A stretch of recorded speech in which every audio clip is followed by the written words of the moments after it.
Ouais, fais gaffe, hein. Bonjour tout le monde. Salut Laura. Salut Aurore, bonjour à Comment ça tous. va? Bah très bien, en pleine forme et toi? Super. On continue la semaine des entrepreneurs du club Business Time for Biz. Une belle semaine qui a bien démarré. Et puis on continue aujourd'hui avec 4 webconférences qui vont se suivre de façon successive aujourd'hui.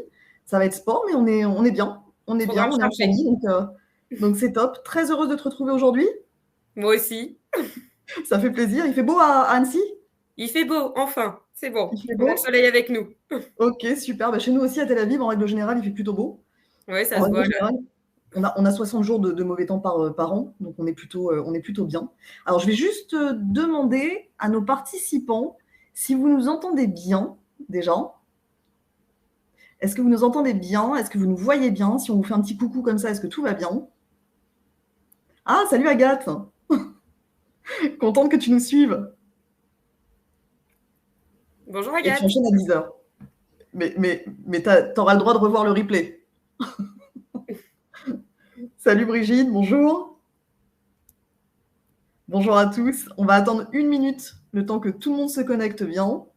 Ça va nous permettre de papoter aussi avec Laura pour savoir comment tu vas. Ça fait un moment voilà, qu'on avait prévu justement d'organiser ce webinaire, cette webconférence. Là, c'est l'occasion. C'est la semaine des entrepreneurs francophones entre France, Belgique, Suisse, Israël. On a du monde qui nous a vu aussi du Canada, d'Afrique aussi, de Kinshasa. On a eu beaucoup de visibilité cette semaine. Ça a été un super succès. Beaucoup d'entrepreneurs, beaucoup de RH, beaucoup de personnes qui sont dans le cadre qui travaillent dans la direction d'entreprise. Donc moi, je suis super contente d'être avec toi aujourd'hui. Ça fait quand même quelques années qu'on travaille ensemble. Ça fait Oui, on se 10 ans. connaît plutôt bien. Non, on se connaît plutôt bien. On travaille ensemble. On partage des moments ensemble aussi. Bon, un peu moins depuis que je vis ici en Israël. Ça fait 3 ans. On se voit moins physiquement, mais on s'est quand même régulièrement en ligne. Ouais. Et c'est toujours un plaisir voilà, de te voir, de te parler, de savoir comment tout évolue. Et justement, ce matin, on est là pour parler. Alors, je vais lancer le sujet. On est là pour parler justement du marché de l'emploi, de la guerre des talents, un sujet qui nous est cher parce que ça fait quand même un peu plus de 10 ans qu'on a, enfin bientôt 10 ans, pardon, pas un peu plus de 10 ans, je m'emballe. Ça fait 10 ans officiellement qu'on a lancé à l'époque CoopTime, le site de Mm. recrutement participatif. Une super histoire, un super pari qui a pris forme et voilà, qui a complètement explosé et qui a plu et qui pleut, pardon, oh, je vais y arriver, qui plaît encore aujourd'hui. Et donc l'idée, en fait, c'est vraiment de parler de la guerre des talents, de parler de cette évolution du marché, de voir un petit peu ensemble les chiffres, de voir un petit peu comment ça a évolué. Et puis voilà, discussion ouverte avec les personnes qui nous regardent aujourd'hui. Si vous voulez poser des questions dans le chat, si vous voulez interagir avec nous, avec grand plaisir. On prendra les questions au fur et à mesure. Et c'est à ce moment-là, Laura, que je te pose la question. En termes de chiffres, est-ce que tu peux nous donner un petit peu l'état du marché justement aujourd'hui, après le Covid, après cette période intense et où on a tous été en mode sidération pendant des mois, ça a duré quand même quelques temps, il s'est passé quand même beaucoup de choses sur le marché de l'emploi. Comment on se situe là aujourd'hui? Est-ce que tu peux nous donner un petit peu d'indications? Oui, tout à fait. Bah, rebonjour Aurore, bonjour à tous. Moi, je suis également ravie d'être là ce matin et même un peu émue de partager ce moment avec Aurore, mon acolyte. Avec Aurore, donc on est clairement dans le participatif, hein. Donc, je m'adresse là aux participants. N'hésitez surtout pas si voilà, vous avez des interactions, des questions. L'idée, c'est que ce webinaire soit participatif et on prendra effectivement l'ensemble de vos questions ou témoignages. Donc, pour répondre à ta question, Aurore, par rapport aux chiffres, l'état du marché, les tendances sont pas très bonnes. Il y a 87% des employeurs mondiaux qui déclarent avoir des difficultés à recruter les talents dont ils ont besoin ou ceux à l'avenir. Et Ok, malheureusement, c'est pas prêt de s'arrêter, parce que selon une étude de Korn Ferry, la France pourrait manquer de 1,5 million de salariés hautement qualifiés d'ici à 2030, ce qui représente une perte de revenus de 175 milliards d'euros. Donc ces chiffres font quand même froid dans le dos, c'est énorme. Mais à contrario, on nous dit qu'il y a un taux de chômage aujourd'hui qui est très élevé en France, qui est environ 7 à 8% de l'ensemble de la population active. Donc en fait, clairement, ça reflète une réalité qui est qu'une partie des professionnels est difficilement employable et ne possède pas les compétences recherchées. Parce qu'aujourd'hui, les métiers évoluent, tout change.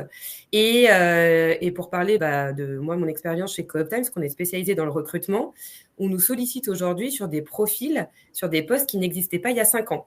Alors, je ne vais pas rentrer dans le descriptif de poste parce que je pense que je vais tous vous perdre.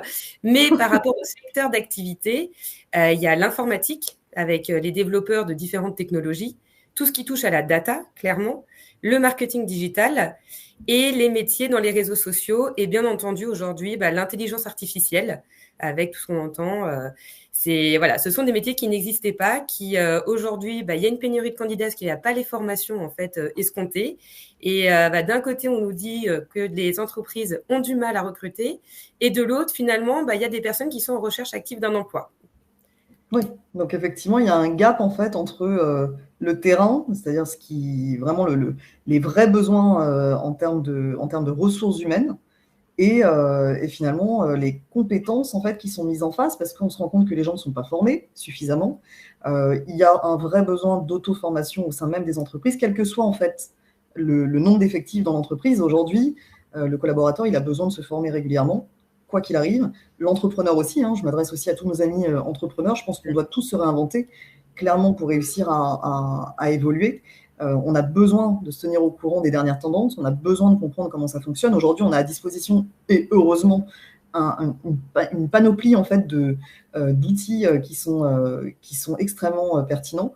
Beaucoup de vidéos, beaucoup de sujets en fait qui sont abordés, et effectivement tout ce qui est automation, ChatGPT, intelligence artificielle, enfin vraiment il y a beaucoup de sujets aujourd'hui qui sont très larges, et on a besoin justement d'en savoir plus parce que ça va très vite.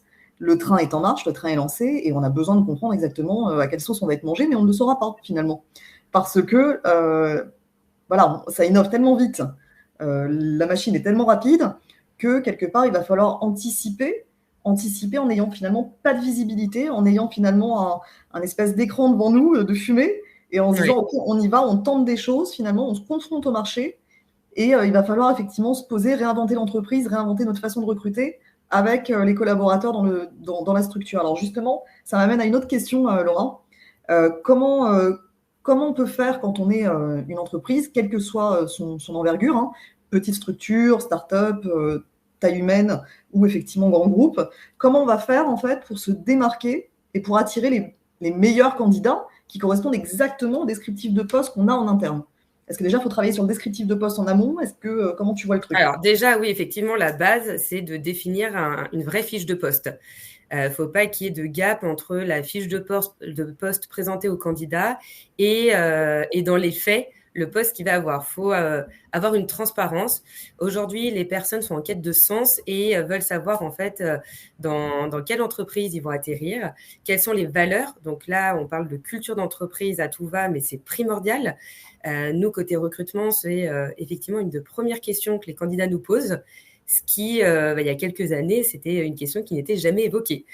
Donc déjà, il faut développer une culture d'entreprise forte et distinctive. Alors, il y a un vrai travail en amont pour la société pour définir ses valeurs et les justifier. Alors, il y a différentes typologies de culture d'entreprise. On peut citer, par exemple, la culture du risque. Il y a la culture de la communication, il y a la culture ouverte de type start-up. Pour citer des exemples, Apple, plutôt bien connu, lui prône une culture du secret depuis l'origine, qui effectivement attire et suscite beaucoup de convoitises. Bon, il y a aussi toute la technologie autour. C'est vrai qu'il y a tout un mystère. Il y a tout un mystère qui plane au-dessus d'Apple. Ouais. C'est vrai que ça interpelle automatiquement. Oui, et ça depuis l'origine d'Apple. Donc, c'est vrai qu'il a été assez pionnier dans beaucoup de démarches. Ikea, par exemple, c'est son ingéniosité, sa robustesse. Les marques de luxe, très souvent, il y a une attache forte au fondateur ou à la fondatrice. On parle de l'histoire, de la famille, on parle de maison. Donc voilà, toute cette culture d'entreprise qui pour les entreprises qui ont la chance d'avoir une histoire forte, il faut communiquer dessus, et pas qu'en interne, mais également aussi en externe. Alors, je crois que tu veux dire quelque chose. Je voulais juste effectivement intervenir par rapport à ce que tu disais, par rapport aux maisons de luxe, justement, où justement les candidats, même les personnes d'une manière générale, sont très attachés aux valeurs fondamentales de l'entrepreneur, du dirigeant finalement de la structure.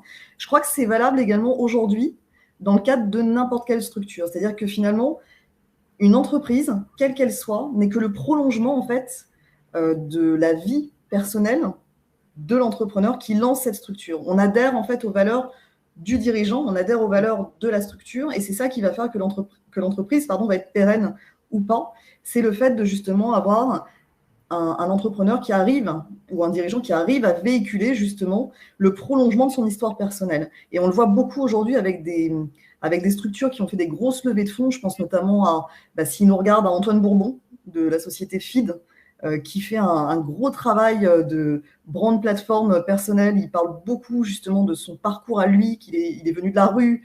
C'est quelqu'un qui s'est battu pour justement sortir de sa condition initiale. Il en parle énormément. Et aujourd'hui, il a une structure qui a fait effectivement un bond considérable dans le cadre du monde des startups. Et je pense que ça vaut le coup effectivement de parler de soi et de parler de son entreprise et de se mettre en avant aussi sur les réseaux sociaux. Mais ça, on va en parler après. Je te laisse continuer, je t'ai interrompu, Malora. Non, mais tout à fait. En fait, il y a de l'affect aujourd'hui. Il y a de l'affect pour le chef d'entreprise et pour les sociétés de plus grande taille, pour les managers. Et aujourd'hui, on voit beaucoup de vidéos passer, qui est un canal de communication génial pour mettre en avant le chef d'entreprise, les managers, les collaborateurs. Tout le monde, en fait, il n'y a pas à toute échelle, de montrer l'envers du décor, de faire partager, en fait, le quotidien de chacun. Et ça se fait de plus en plus dans le recrutement, c'est de faire une vidéo sur l'homologue de la personne qu'on cherche à recruter ou le manager pour effectivement se projeter. Est-ce que je me vois travailler avec cette personne? Parce que il y a un côté feeling humain dans chaque recrutement. Et la vidéo permet aussi de montrer l'environnement de travail. Est-ce que c'est un environnement de travail où je vais bien me sentir et je vais m'épanouir, et qui dit épanouissement professionnel dit effectivement une productivité et du coup un engagement. Donc Juste, ça, les vidéos... Pour compléter ce que tu dis, je me permets de rebondir. Vas-y, c'est le but. Pour compléter ce que tu dis, je pense qu'effectivement, à compétence égale, un candidat lambda qui va être effectivement très qualifié, très bon dans ce qu'il fait, va choisir effectivement de rester à terme dans une entreprise parce qu'effectivement, on aura bien défini les valeurs en amont. Ce que tu disais à l'instant, c'est extrêmement important. Je pense que si on est dans une structure dans laquelle ce qui prime, c'est la réactivité, la persévérance, l'abnégation, la résilience, et qu'on est en face de quelqu'un qui effectivement ne partage pas forcément ces valeurs, qui préfère mettre en avant d'autres valeurs qui sont beaucoup plus, on va dire beaucoup plus... il y a plein de valeurs différentes, mais c'est possible en fait qu'on ne partage pas exactement les mêmes valeurs. Le fait de ne pas partager les mêmes valeurs pour un candidat à compétences égales, ça peut coûter effectivement une rupture de période d'essai, ou ça peut coûter finalement un candidat qui ne va pas être bien sur son poste de travail et qui ne va pas être engagé dans le cadre de ses missions. D'ailleurs, un petit coucou à Agathe qui nous a fait une très belle présentation à ce sujet lundi dernier. Voilà, je te laisse continuer, Laurent. Pour illustrer tes propos, Aurore, il y a Blablacar. Blablacar, c'est vrai que c'est un exemple sur les valeurs, parce qu'ils ont fait un vrai travail en amont. Ils ont eu une croissance très rapide avec l'intégration de nombreux candidats. On sait que c'est un vrai challenge pour une entreprise d'avoir une croissance très active et qu'il faut justement pas louper le tournant. Et j'avais écouté justement un témoignage sur le fait qu'ils avaient fait un vrai travail sur les valeurs, que les valeurs sont inscrites même dans leurs murs, partout, dans les salles de réunion, la machine à café ou autre, et qu'il y a toute une partie de l'entretien. Non, post-it avec le front, pas encore, heureusement, mais qu'il y a toute une partie de l'entretien qui est effectivement tournée vers les valeurs, au-delà des... Après, ils vont bien sûr évoquer différents sujets, mais les valeurs est un sujet important qui ne néglige pas pendant l'entretien de recrutement. Okay. Et donc ça, c'est important. Et juste pour revenir sur les vidéos, le fait de filmer vos collaborateurs sur le quotidien, ça permet d'attirer des talents parce que de voir le quotidien, et deux, ça permet aussi de valoriser vos collaborateurs en interne, parce que c'est toujours flatteur de se dire j'ai été sollicité par mon manager pour faire cette vidéo. C'est une journée quand même un peu originale, on vit pas ça tous les jours, on peut le diffuser, c'est flatteur, on peut le montrer aussi à son réseau pro, perso, on peut le montrer par exemple à ses enfants si on en a, c'est toujours les enfants questionnent où tu vas travailler, papa, maman, donc en fait il y a différents outils qui existent, qui sont aussi bien pour attirer l'attractivité des futurs collaborateurs, mais pour fidéliser ses propres collaborateurs, parce que on le sait, il y a une pénurie de talent. Donc moi, je conseille à tout le monde de mettre en place des actions pour fidéliser au maximum ses collaborateurs. Mais ça, on en parlera après.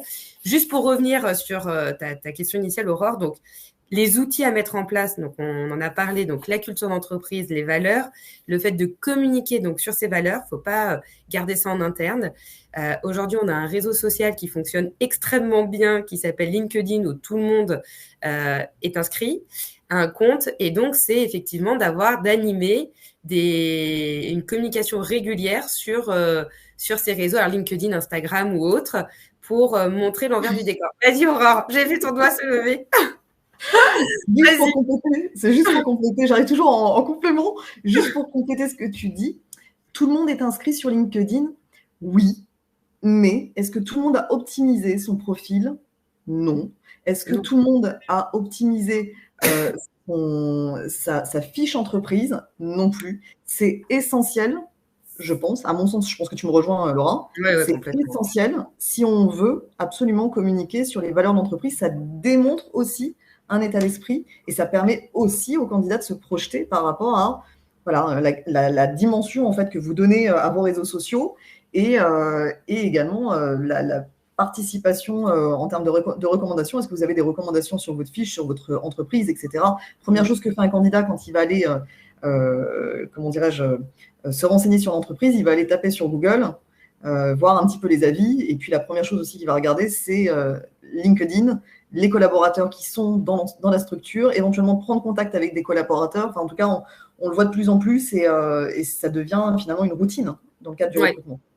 Et d'ailleurs, sur LinkedIn, quand faut avoir une page entreprise, c'est vivement conseillé d'inviter vos collaborateurs à suivre la page.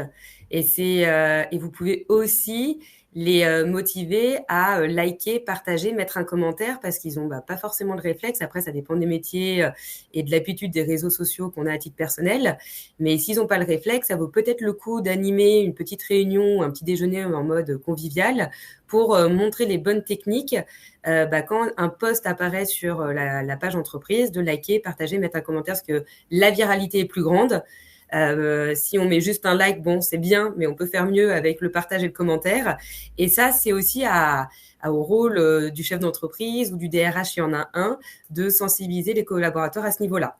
Et LinkedIn, ça permet aussi, on en parlait, de mettre en avant ses collaborateurs. On peut faire un zoom sur une personne sans forcément la vidéo s'il n'y a pas la possibilité, pour mettre en avant la personnalité, depuis combien de temps il est là, fêter un anniversaire de travail ou autre. Voilà, à chaque fois qu'il y a un petit événement dans votre entreprise, mais qui paraît pour vous simple et où il n'y a pas un intérêt certain de communiquer dessus, non, en fait, parce qu'on voit vos visages, on voit les sourires, on voit la salle de pause ou autre, et ça permet en fait à tous les candidats potentiels de vous repérer sur la toile Internet, parce que la concurrence est forte. Aujourd'hui, beaucoup d'entreprises cherchent à recruter sur les mêmes métiers et il faut savoir se démarquer. Donc, ce qui me permet aussi de revenir sur la première question des outils.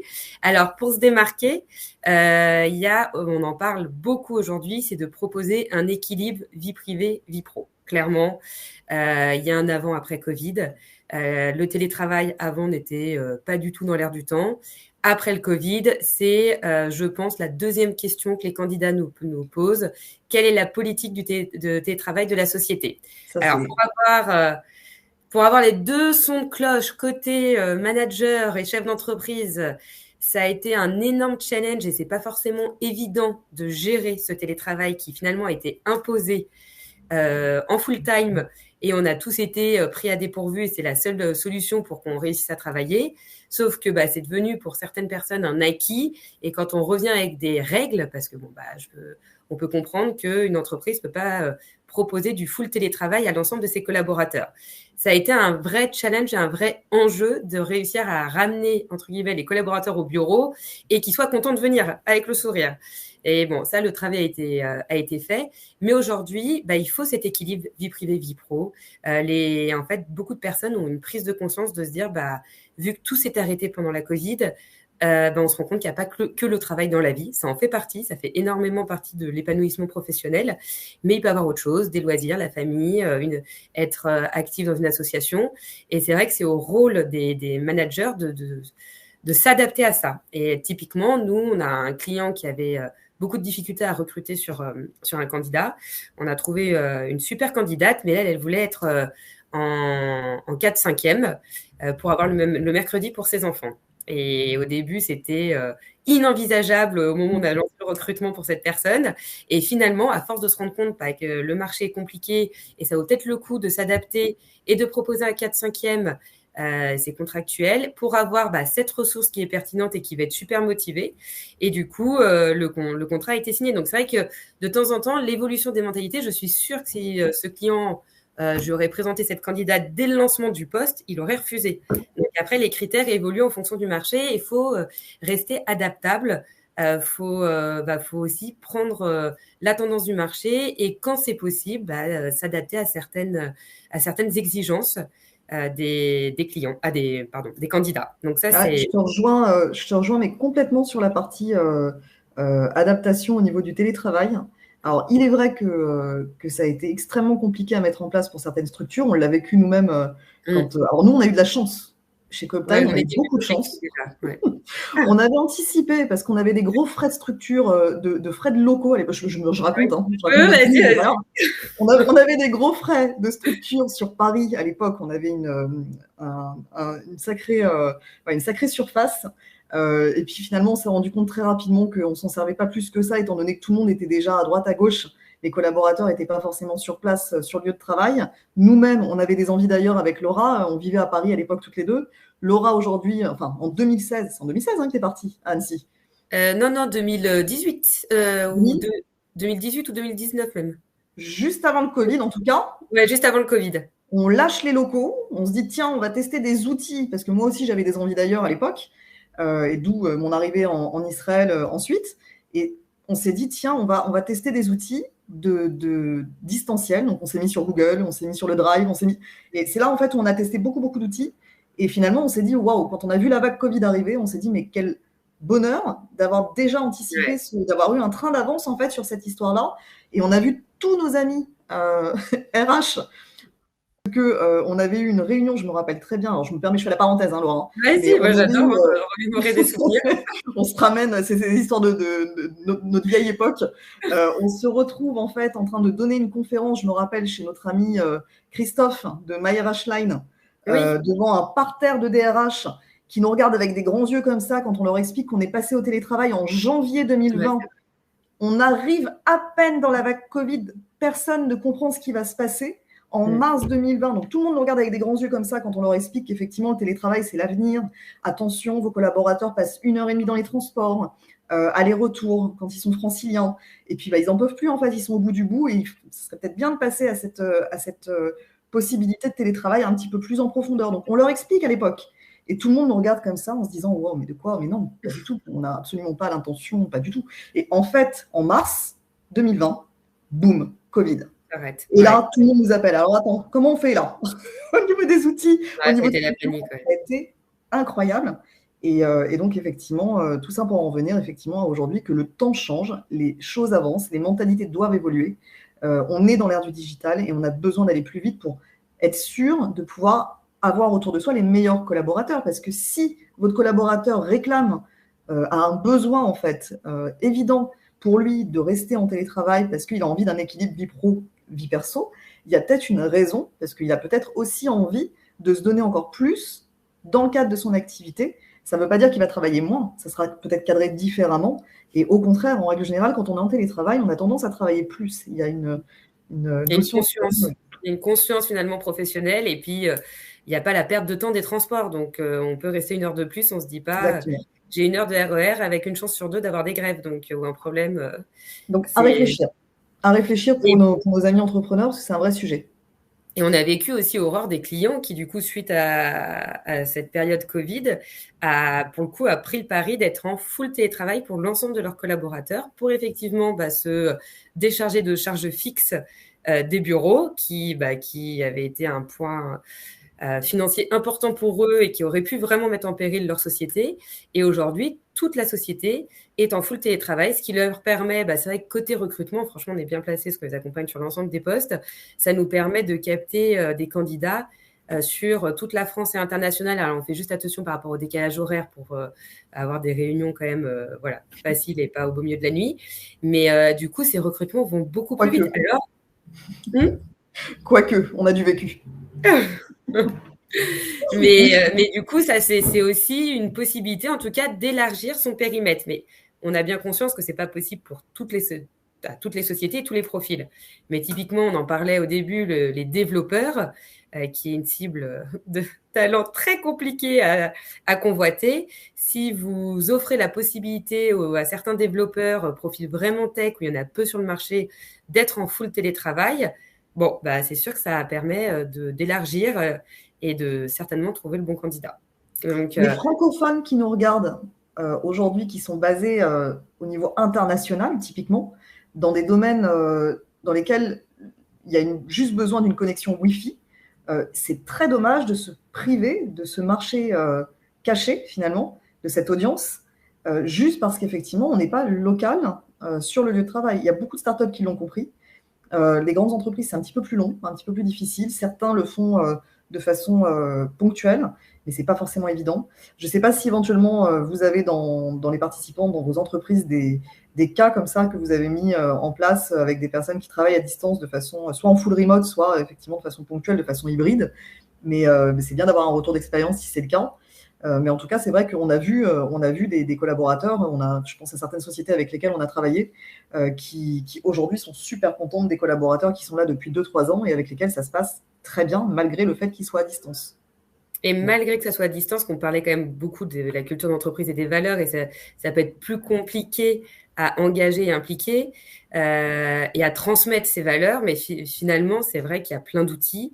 Et du coup, ces sociétés font des séminaires d'entreprise 2 fois par an pour faire des team building et créer du lien avec l'ensemble des collaborateurs.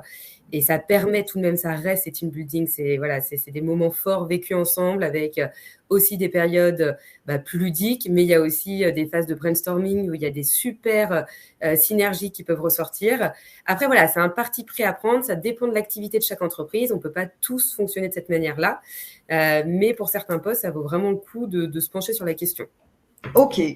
Et, voilà. on parlait de l'équilibre vie privée, vie pro. Oui.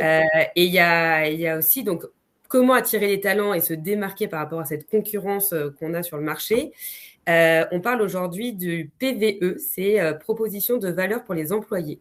C'est le fait de proposer des avantages pour se démarquer, comme une flexibilité en termes d'horaire, on en a parlé, ou un soutien en matière de santé mentale.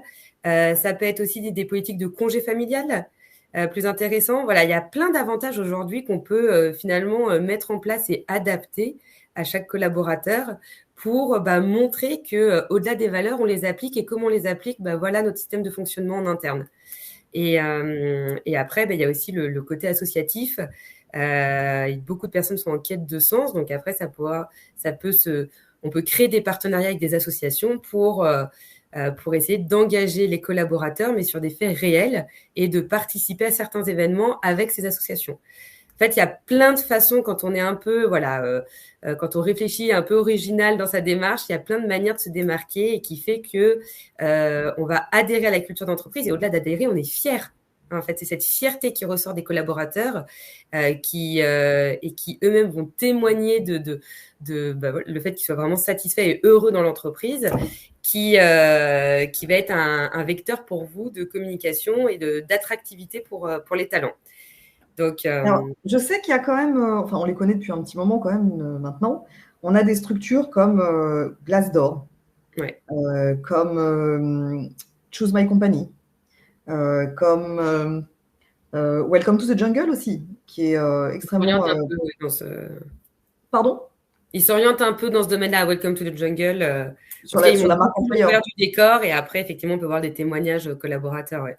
Voilà, je pense que c'est un bon moyen aussi de visualiser un petit peu la façon de travailler de l'entreprise et les candidats, de toute façon, se renseignent, quoi qu'il arrive, sur les avis Google aussi, pour regarder un petit peu comment ça se passe. Est-ce que les clients sont contents? Est-ce que les collaborateurs sont contents?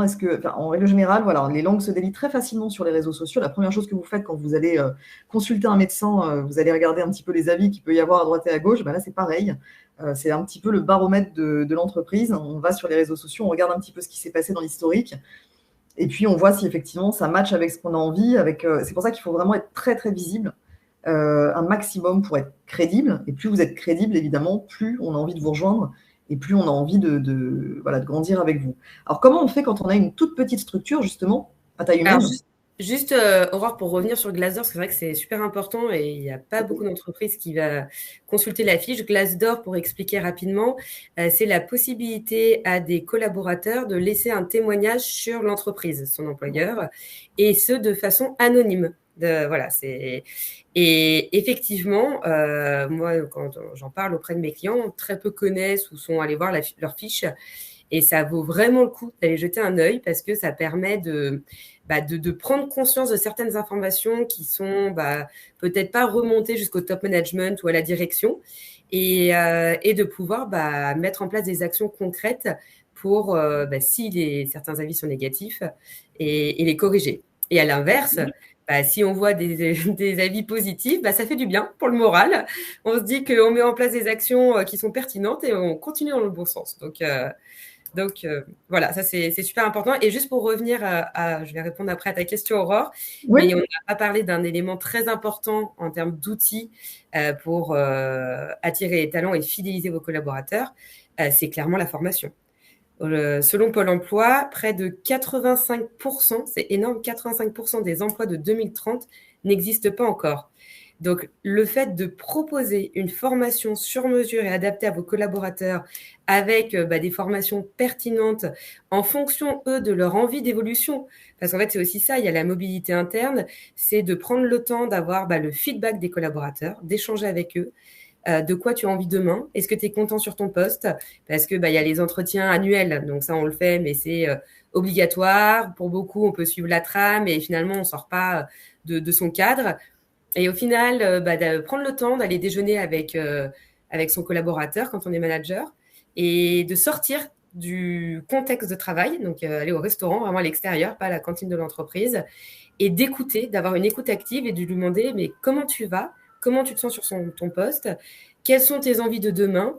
De prendre la tendance et pouvoir après de lui proposer un système de formation adapté à ses envies d'évolution. Et ça, c'est super important. On est tous au four et au moulin, on a des journées souvent à rallonge et on ne prend pas forcément ce temps qui est super précieux parce que ça va permettre de fidéliser un bon élément, parce que bien sûr, on le fait qu'avec les bons éléments, cette démarche de fidéliser et de pouvoir faire grandir votre société peut-être dans une autre orientation que vous n'auriez pas projetée parce que vous n'aviez pas la ressource en interne. Et vous ne saviez pas qu'une personne voulait se former justement sur ce domaine-là.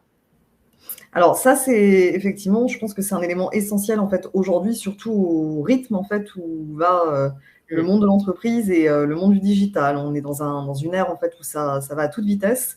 Ce qui était vrai hier ne l'est plus aujourd'hui. Ce qui sera vrai demain ne sera plus vrai non plus après-demain. Enfin bon, on est quand même rentré dans quelque chose d'assez atypique finalement et qui va beaucoup plus vite que la musique, beaucoup plus vite que nous tous. Et il faut effectivement avoir un peu de recul ou un peu de hauteur, dirons-nous, pour pouvoir effectivement anticiper. Et le meilleur moyen d'anticiper, c'est de se former vraiment sur les dernières tendances, les derniers outils. Quel que soit le secteur d'activité, il n'y a pas un métier qui est épargné. Il y a des métiers qui vont être amenés à disparaître, qui disparaissent déjà, en lien avec l'intelligence artificielle, mais qui vont... Alors, rien ne se perd, tout se transforme. On est clair, on est d'accord. Rien ne se jette. Voilà, ça veut dire qu'on peut faire avec de l'ancien quelque chose de très nouveau, mais à partir du moment où on a la volonté vraiment d'aller chercher l'information, et tout est possible à partir du moment où on va vraiment chercher la bonne technicité. Donc aujourd'hui, on a des outils qui sont extrêmement larges et variés. On a la possibilité d'aller sur différents sites internet qui nous permettent de nous former en live, de suivre en fait des formations soit en e-learning, soit typiquement via les opportunités qui sont proposées par l'entreprise. Donc, soit l'entreprise met à disposition un parcours de formation spécifique et dédié en fait aux candidats et aux collaborateurs après. Donc, ça passe, alors on va en parler après pour l'onboarding, etc., mais ça passe par la période d'essai. C'est impossible aujourd'hui d'accueillir un candidat sans l'accueillir. C'est-à-dire qu'il rentre dans l'entreprise, OK, il arrive sur son poste de travail et so what? Alors, l'idée, c'est vraiment d'avoir un vrai parcours de formation, d'intégration au démarrage, mais ça, tu vas en parler. Je vais te passer la main après.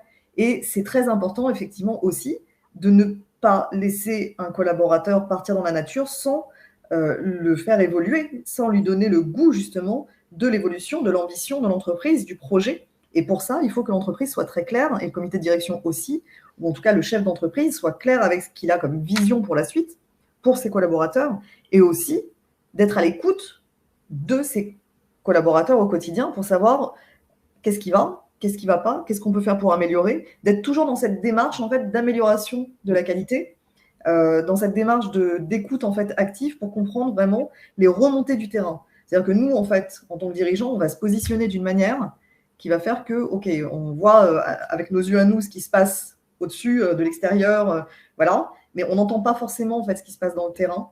Et c'est essentiel de se poser au moins une fois par mois, je pense, même peut-être plus, une fois tous les 15 jours, avec ses collaborateurs pour faire le point par rapport à ce qui s'est passé sur la semaine et par rapport au retour client qu'il y a pu y avoir et par rapport au retour technique qu'il y a pu y avoir et par rapport au manque en fait. Et qu'est-ce qui fait qu'on va pouvoir aller plus loin que nos concurrents? Parce qu'on est sur des marchés aujourd'hui qui sont tous concurrencés. Tous. Un concurrent peut arriver aujourd'hui, n'avoir que 4 mois d'existence et plomber l'activité d'une structure qui existe depuis 15 ans, typiquement. Parce que c'est jamais gagné. Hein. Pardon? C'est jamais gagné. Hein. Moi, c'est vrai que je cite souvent l'exemple de Kodak à l'époque. Hein. Kodak qui était pionnier sur son marché de la photographie et qui a été évincé du marché dans un temps record parce qu'il n'avait pas pris le tournant du numérique. Et voilà, donc c'est vrai qu'il faut toujours se challenger, avoir un œil attentif sur ce qui se passe sur le marché et se mettre en action, quoi. Et ce qui est fou chez Kodak, c'est que c'est un collaborateur qui en a parlé.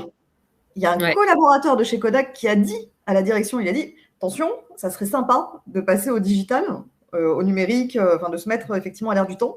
Il n'a pas été entendu. Et du coup, ça a complètement plombé, en fait, la stratégie de l'entreprise, la stratégie qui n'y était pas finalement. Mais en tout cas, ça a plombé les chiffres de l'entreprise. Et puis, l'entreprise, malheureusement, on a ressenti tout de suite les effets. Donc, c'est quand même extrêmement important et pertinent d'être à l'écoute de ses salariés, de ses collaborateurs, de ses freelances également, et de voir dans quelle mesure il peut y avoir des opportunités à saisir très rapidement. Et c'est ce que font de grands groupes aujourd'hui, c'est ce que font des petites structures à taille humaine, des startups aussi. Et elles ont bien raison parce que c'est elles, aujourd'hui, qui vont réussir à remporter les marchés et qui vont réussir à se démarquer de façon stratégique forte vis-à-vis des autres entreprises. Juste, Laura? Oui, Laura. Laura, est-ce que tout le monde nous reçoit? Est-ce que tout va bien? Est-ce qu'on a perdu quelqu'un? On a perdu quelqu'un en route? Non, tout le monde est là, ok, tout va bien. Juste par rapport à ce qu'on est en train de se dire, est-ce que tu peux nous parler justement un peu plus en détail de cette question de l'onboarding? Donc l'onboarding, c'est quoi dans le cadre du recrutement et de l'entreprise d'une manière générale, et comment on fait pour bien onboarder justement un collaborateur? Ouais, c'est primordial. Alors l'onboarding, c'est l'intégration du collaborateur. Il faut savoir que le taux de rupture du contrat pendant la période d'essai est en moyenne de 20% chez les cadres. Donc, c'est énorme quand on voit en plus le coût d'un recrutement et le temps que ça prend. Et 15% chez les non-cadres. Et donc, on peut clairement se poser la question, qu'est-ce qui fait qu'en 3 mois, moins de 3 mois, 3-4 mois, finalement, le collaborateur met fin et ne s'épanouit pas sur son poste? Alors, la première chose, on en a parlé rapidement, mais c'est la transparence qu'il y a eu sur la fiche de poste lors des entretiens, ce qui a été évoqué sur le quotidien du futur collaborateur, et la réalité. Dans les faits, est-ce que votre collaborateur va vraiment faire ce que vous lui avez annoncé? Parce que de temps en temps, on en a tellement marre d'être en recherche active sur ce recrutement qui met en pénurie pas mal de personnes de l'équipe, qu'on peut un peu enjoliver le poste malgré soi en tant que manager. Mais au final, ça va plus porter préjudice qu'autre chose parce que ça va être un recrutement non performant. Donc voilà, la transparence d'évoquer clairement et de donner les différentes étapes d'évolution, de progression si la personne ne peut pas tout de suite avoir le poste qu'elle escomptait. Et après, l'intégration, bien entendu. L'intégration, elle se démarre même avant l'arrivée du collaborateur dans les bureaux, quand il y a un préavis de départ. Quand il y a un préavis de départ, il faut se mettre à la place du candidat. Il a passé 2, 3, 4 max entretiens avec sa future entreprise. Ça a été condensé sur une semaine à un mois, en gros. Et là, plus de nouvelles pendant 4 mois. Et un beau jour, gros changement de routine. Il va avoir sa première journée dans son nouveau job. Qui ne serait pas stressé à l'idée d'arriver sur un nouveau job? On a tous ce même sentiment On l'a tous vécu, hein. On l'a tous connu, c'est l'inconnu, où je vais mettre mes pieds et oui, on arrive un peu stressé, on n'est pas en zone de confort. Donc le fait déjà de montrer à ses collaborateurs qui sont attendus, de leur envoyer, alors ça peut être très simple, hein, juste de les appeler à un mois de la prise de poste en disant bon salut, t'arrives bientôt, on a hâte de t'accueillir, tout est prêt, l'équipe est dans les starting blocks, voilà, juste un appel déjà. Le collier de fleurs, le collier de fleurs, je vais y arriver, est prêt, tout est OK. Sur le bureau. Non mais voilà, ça peut être un appel simple, ça peut être même une petite photo de l'équipe et qu'on envoie par message en disant on t'attend, hâte de ton arrivée. Et après, le jour de l'arrivée, c'est une attention super simple à mettre en place, c'est un petit cadeau sur le bureau. Déjà, je ne parle pas du fait que l'ordinateur configuré soit mis en place avec son adresse mail et le contrat de travail qui est soit a déjà été signé ou l'attend pour le signer dans la journée même de sa prise de poste, parce que malheureusement, aujourd'hui, on le voit encore beaucoup trop souvent, le collaborateur arrive, il n'a même pas ses outils pour travailler. Comment on a envie de rester dans le temps quand on ressent un tel accueil? C'est ce qu'on dit, hein, on n'a pas deux occasions de faire une bonne impression, donc c'est aussi le rôle de l'employeur de faire une bonne impression, comme le rôle du candidat de ne pas arriver en retard le jour de sa prise de poste. C'est exactement le même principe. Ça va dans les deux sens. Mais effectivement, on a eu des cas comme ça d'entreprises qui proposaient en fait de mettre à disposition, un certain nombre d'avantages. Et puis à l'arrivée, pensant qu'il allait pouvoir se servir de tous ces outils, et à l'arrivée, pas de téléphone, pas de véhicule. Donc c'était une première, en règle générale. Chez Coop Time, ce qu'il faut savoir, c'est que ce type d'entreprise-là, c'est no way, c'est-à-dire qu'on travaille une fois avec eux, on voit comment ça se passe, et puis on se rend compte que ça ne correspond pas non plus à nos valeurs, donc on a vite tendance à passer le dossier. Mais par contre, c'est vrai qu'on a beau en plus alerter ces entreprises-là qui n'ont malheureusement pas de scrupules, ça arrive. On a de très belles entreprises, heureusement, mais on en a d'autres, effectivement, c'est comme partout. On apprend à les connaître en travaillant avec elles. On a appris. Malheureusement, pour elles, c'est comme les mauvaises odeurs, c'est une mauvaise réputation qui nous suit. Qui les suit, pas nous, qui les suit. Donc, c'est vrai que ce n'est pas forcément une manière, en fait, après. Et puis, en plus, pour redorer le blason, une fois que le problème s'est produit, à partir du moment où ça a franchi les murs de l'entreprise et encore plus loin, que c'est allé sur les réseaux sociaux, parce qu'un bad buzz, ça va très, très vite. Beaucoup plus vite que pour construire une bonne réputation. Un bad buzz, ça peut vous coûter la vie de votre entreprise. Donc, c'est quand même un point de vigilance pas négligeable à avoir en tête pour effectivement permettre aux autres candidats qui seraient susceptibles intéressés de vous rejoindre, de ne pas se retrouver devant un écran comme ça, à se dire « Ah ouais, d'accord, ça se passe comme ça chez eux. » Non, en fait, je vais préférer aller chez le concurrent, ça a l'air plus sympa. Ils ont l'air plus cool. Donc, et après, en termes d'intégration, il y a d'autres techniques très simples. C'est de sélectionner en fait un parrain ou une marraine dans l'entreprise qui va justement accompagner cette future recrue. Et ça va être de faire le tour de bureau et de le présenter à l'ensemble de l'équipe, d'expliquer qui est qui, pourquoi pas raconter une petite anecdote. C'est effectivement son référent. S'il a des questions sur le mode de fonctionnement de l'entreprise ou autre, il n'est pas gêné. En fait, il sait que c'est son référent. La personne est là pour l'accompagner, donc il ose la solliciter et on se sent moins seul. C'est de se dire que le premier midi où il est là, on s'est organisé pour être quand même plusieurs collègues à pouvoir déjeuner avec lui et pas, chacun va qu'à ses occupations pendant son temps libre. Et sympa. Hein? Sympa. Oui. Ouais, mais malheureusement, ça a été vécu. Donc, c'est vrai que c'est important. Mais ça a été vécu pourquoi? Parce que les collaborateurs, pour certains, n'étaient même pas au courant qu'une nouvelle personne arrivait. Donc, il y a ça aussi, c'est le fait de communiquer sur l'arrivée de la personne dans l'équipe en interne. Donc, encore une fois, c'est vraiment de la communication et d'avoir des petites attentions. Et alors, il y a certaines sociétés qui font encore mieux quand le collaborateur allume son ordi, il a une vidéo de bienvenue avec plusieurs messages assez forts pour l'équipe.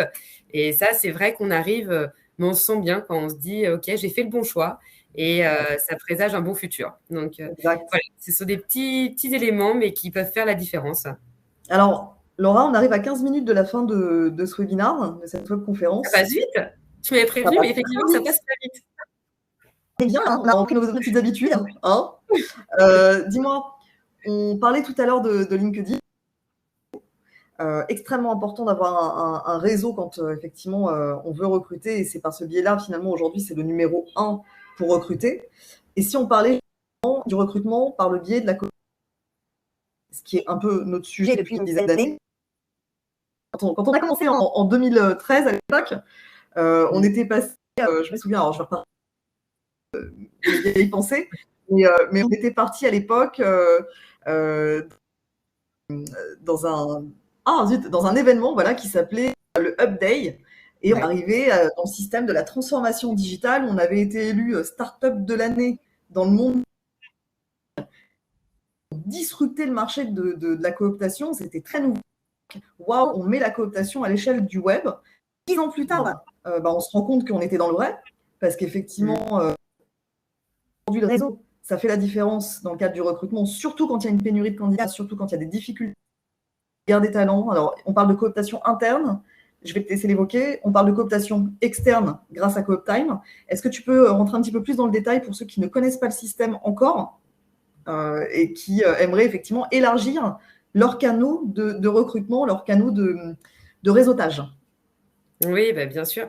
Alors déjà, la première chose quand on recrute, c'est de communiquer. Encore une fois, on revient sur la communication, c'est de communiquer auprès de vos collaborateurs en interne sur l'offre d'emploi ou les offres d'emploi qui sont à pourvoir. Parce que la plupart du temps, en fait, ils sont pas forcément informés.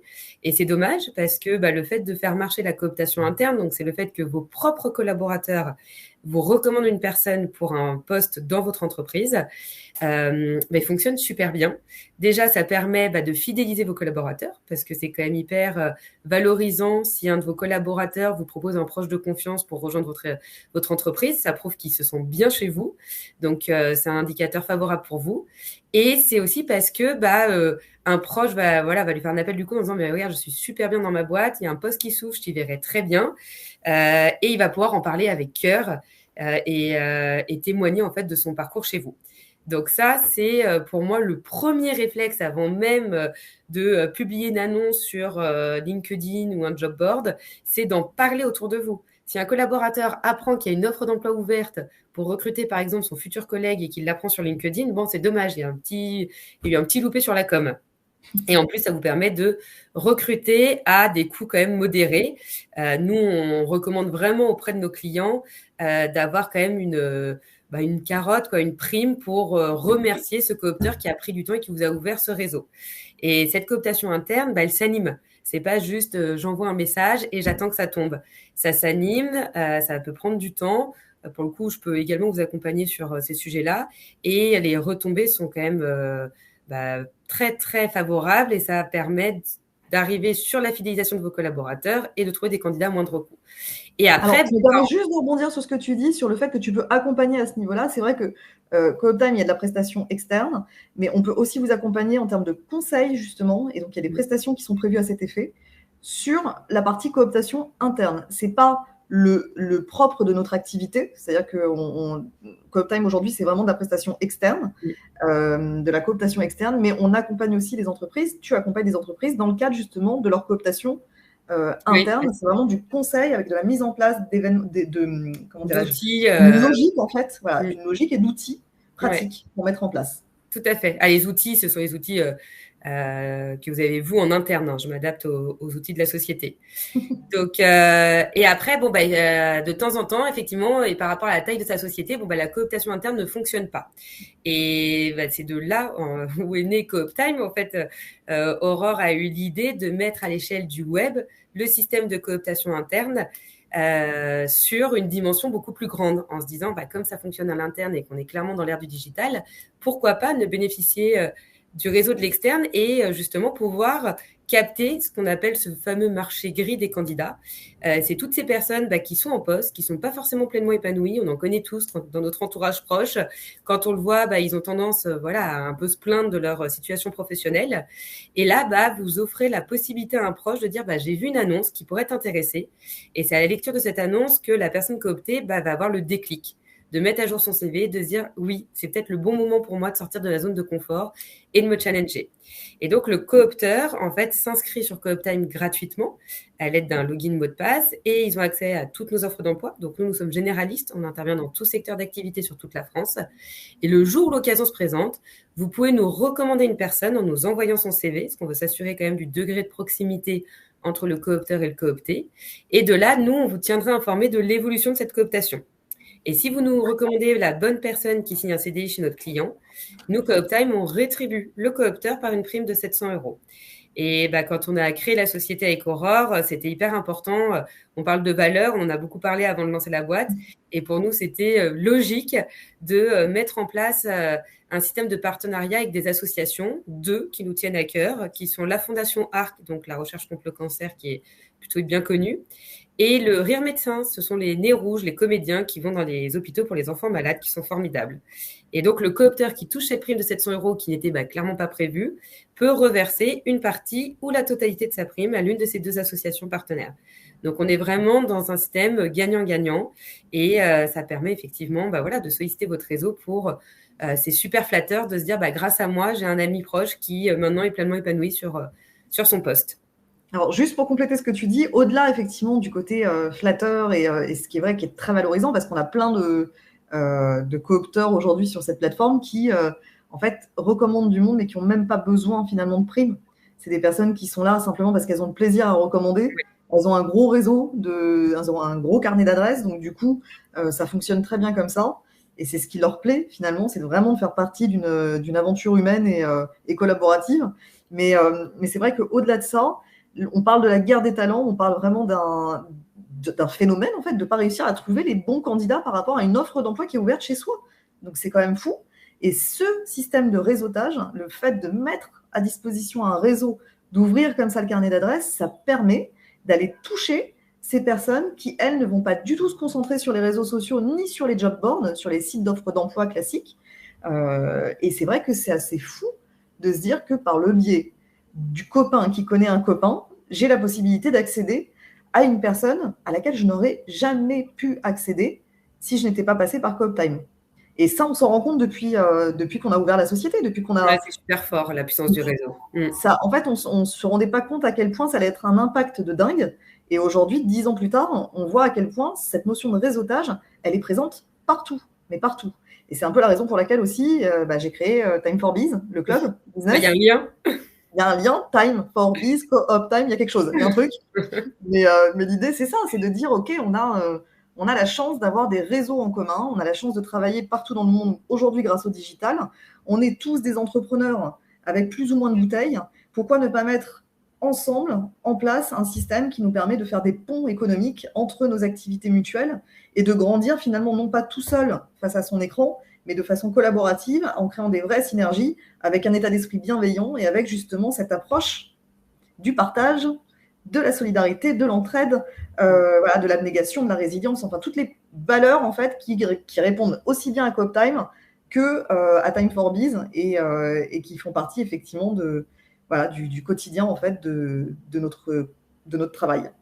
On arrive à 53 minutes de diffusion. Laura, est-ce que tu veux nous donner un petit mot? Je vais te laisser le mot de la fin et moi je clôturerai avec Time for Biz avec la suite des événements pour la semaine. Ouais, ça marche. Un petit mot de la fin, une petite note d'humour, un truc, une blague. Non. Une blague. Non, alors juste pour rebondir sur la force du réseau, pour vous partager une anecdote, on a un cabinet d'expertise comptable qui nous a sollicité pour un poste de collaborateur comptable.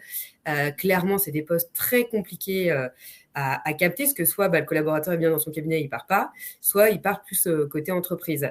Et en fait, on a reçu une bonne cooptation d'un de nos coopteurs, donc on a contacté la personne qui nous a dit je vous prends au téléphone parce que mon amie Amélie m'a dit c'est un poste qui va t'intéresser, vas-y, prends cet appel. Même dit, elle nous a dit, je suis contre les cabinets de recrutement.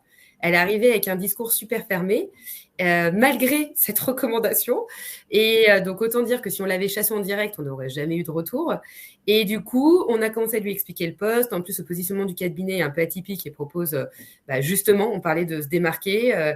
Il propose la possibilité d'être France, Belgique et à l'île Maurice et d'avoir tout un cursus sur plusieurs mois. Et donc, on a échangé avec cette personne, on a réussi à lever ses freins.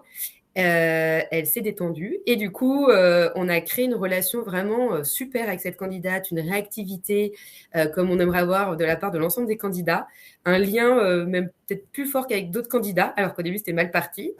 Elle a eu le poste et elle était tellement satisfaite que là, justement, elle nous a recommandé un collaborateur, un ancien collaborateur qu'elle avait. Et donc là, on est justement en pourparlers avec cette personne pour voir si on ne peut pas lui proposer une autre opportunité professionnelle. Voilà, ça montre clairement la force du réseau à tous les niveaux. Clairement. Et c'est vraiment parce que son ami lui a dit, prends l'appel, tu vas voir, tu vas pas être déçu. Et voilà, toute une histoire s'est créée. Sinon, ça aurait jamais abouti finalement. Jamais. Alors, si vous voulez en savoir plus, si vous voulez que Laura vous donne plus d'infos et qu'elle vous détaille exactement le mode de fonctionnement de CoopTime, très simple. Alors déjà, vous pouvez aller sur le site www.coop-6 time comme le temps en anglais.fr. Donc ça, c'est la première étape, c'est d'aller voir un petit peu comment est constitué le site. Vous pouvez également suivre sur les réseaux sociaux, je vais y arriver, sur LinkedIn, Laura Lombardo, Lombardo. Vous pouvez également la rejoindre sur la page entreprise aussi, CoopTime, que vous pouvez suivre. La page entreprise CoopTime, COOP-6 time, je répète, voilà, comme ça tout le monde trouve. En ce qui nous concerne, donc on était super content d'être avec vous aujourd'hui. C'était un plaisir. Laura, c'était un plaisir de se retrouver en plus tous deux. Ça fait du bien de te voir, ça fait du bien de partager avec tout le monde. Et c'est un sujet en plus qui est extrêmement dans l'air du temps, et je pense qu'il y a une vraie nécessité pour tout à chacun de se doter en fait des meilleurs canaux de recrutement et de bien comprendre l'importance du réseau, quel que soit en fait le domaine d'activité dans lequel vous êtes. En ce qui nous concerne, chez Time4Biz, donc déjà je voulais remercier la chaîne de télévision i24 News qui propulse cet événement avec le club Time4Biz.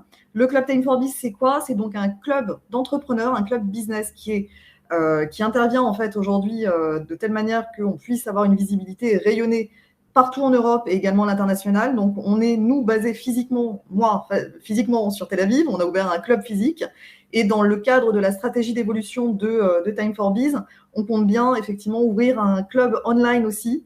Donc vous avez participé pour certains à la première réunion de networking ce mercredi qui a été un véritable succès grâce à la plateforme de networking que je cite parce que je les adore, Global. Je leur fais un petit coucou s'ils nous regardent. On a également donc une série encore de webconférences dans le cadre justement de la semaine des entrepreneurs cette semaine qui se termine vendredi. On se retrouve dans même pas 45 minutes avec le coach en neurosciences David Lefrançois, pour ceux qui connaissent, qui est hypnothérapeute, coach de formateur. Enfin, on ne sait même plus en fait comment le qualifier tellement il a des casquettes différentes. Il embarque les foules et il va nous parler justement de la prise de parole en public, de comment devenir un incroyable orateur. Il va nous donner des règles d'or et ça va être quelque chose parce que vous êtes plus de 2000 inscrits. Donc, je pense qu'on va passer un petit moment sympa aussi tous ensemble. On a également un sujet cet après-midi sur le leadership éthique, sur les collaborateurs qui décident de partir à la concurrence. Pourquoi? On sera avec Jonathan Bensoussan qui va nous parler de ce sujet-là et qui est coach business également. Le job crafting cet après-midi aussi avec notre amie Hélène Barouk qui va nous parler justement de ce secret justement pour maintenir les collaborateurs engagés et heureux au travail. Donc ça, c'est quand même dans la continuité de ce qu'on se dit avec CoopTime. Et puis, on va parler également vendredi matin de la vulnérabilité du dirigeant. Est-ce que c'est une force, est-ce que c'est une ressource ou est-ce que c'est une faiblesse avec notre ami Mathieu Boulanger, qui est psychopraticien et fondateur de la société Estime.